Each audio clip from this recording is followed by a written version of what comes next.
কোনো কন্ডিশন নেই, আমাদের একটাই লক্ষ্য, সেটা হচ্ছে আমাদের ব্যক্তিগত লাইফটা অনেক সুন্দর হোক। সো আমি চাইছি এইটাই, যে আমাদের যে কোর্টে দৌড়াদৌড়ি বিষয়, হ্যাসলের বিষয়টা, যে একটা টেনশনে থাকার বিষয়টা, এটা কিন্তু যাদের নামে মামলা আছে, মোকদ্দমা আছে, তারা বুঝে যে কতটা পেরেশানিতে তারা থাকে। যে মামলা খায় সেও পেরেশানি থাকে, যে মামলা দেয় সেও কিন্তু সেম পেরেশানিতেই থাকে। সো আমি তো শেষ করি, সেম পেরেশানি থাকে। এই পেরেশানিটা শেষ করার জন্যই ওর সাথে আমার কথা বলা, আবার সবকিছু বলা। আমরা যেভাবে সলিউশন আসে, যেভাবে হলে জীবনটা সহজ হবে, সুন্দর হবে, আগের মতো নর্মাল লাইফটা লিড করতে হবে, সেই প্রত্যেকটা স্টেপ নিতে আমি রাজি। ওর কাছে বলছি আমি, তো বলছে আমার কথা হলো যে মামুন একজন বাংলাদেশের দ্য মোস্ট ফেমাস ইনফ্লুয়েন্সার। তাকে লক্ষ লক্ষ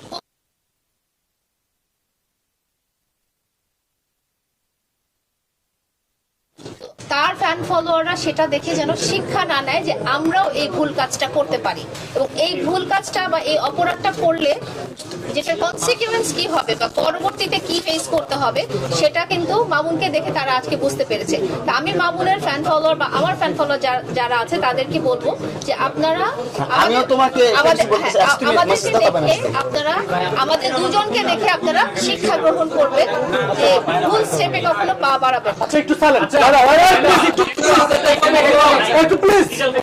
একটু আমি জানতে চাই, সেটি হচ্ছে আপনি বললেন আপনাদেরকে দেখে শিক্ষা নিতে। আসলে আপনি একজন মুসলিম, মামুন একজন মুসলিম, আপনারা বিবাহ বহির্ভূত আপনারা একসাথে থেকেছেন এবং আপনি তাকে ধর্ষণ মামলাও দিয়েছিলেন। এটা প্রুফ যে সে আপনার সাথে মেলামেশা করেছে বিয়ের আগে। এখন আপনারা আবার এক হচ্ছেন। আসলে আপনাদেরকে নিয়ে দেখে শিক্ষা কি এটাই নিবে সমাজ? আপনার ফ্যান ফলোয়ার যে বিয়ে ছাড়া এভাবে অবৈধভাবে মেলামেশা করা এই সমাজে, যদিও রাষ্ট্র এখানে কোনো বাধা দিবেন আপনাকে, যেহেতু 18+, সেহেতু ইসলাম এটা বাধা দেয় কিনা, এবং আপনাদেরকে নিয়ে দেখে কি এটাই শিখবে সমাজ? আর আমরা এটা প্রমোট করছি বারবার। এখানে দায়বদ্ধতা আসলে কার, আপনার না আমার? মানে কি দায়বদ্ধতা? প্রথমত আমাদের মামলাটাই হয়েছে যে আমাদের সম্পর্ক রিলেটেড কনফ্লিক্টের জন্যই হয়েছে, যে আমরা কি বিয়ে করেছিলাম বা এখানে একটা ডিনায়ালের ব্যাপার চলে আসছিল নাকি কি, এটা ব্যাপারে কিন্তু মামলাটা চলে এসেছে।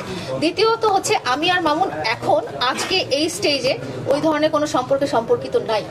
আমরা এখানে জাস্ট এসেছি যে ওর যে প্রবলেমটা আছে সেই প্রবলেমটা আমাকে তুলে ধরেছে, এবং আমিও তাকে বলেছি যে আমি যে কারণে আমি অভিযোগটা ইম্পোজ করে মামলাটা করে দিয়েছি, সেটাও আমি তাকে বুঝিয়েছি যে আমার রুট কজই ছিল এটা, যে তুমি যাতে শিখো এবং তুমি যাতে বুঝতে পারো যে তুমি যেটা করতে চেয়েছিলা বা করেছো সেটা ঠিক না।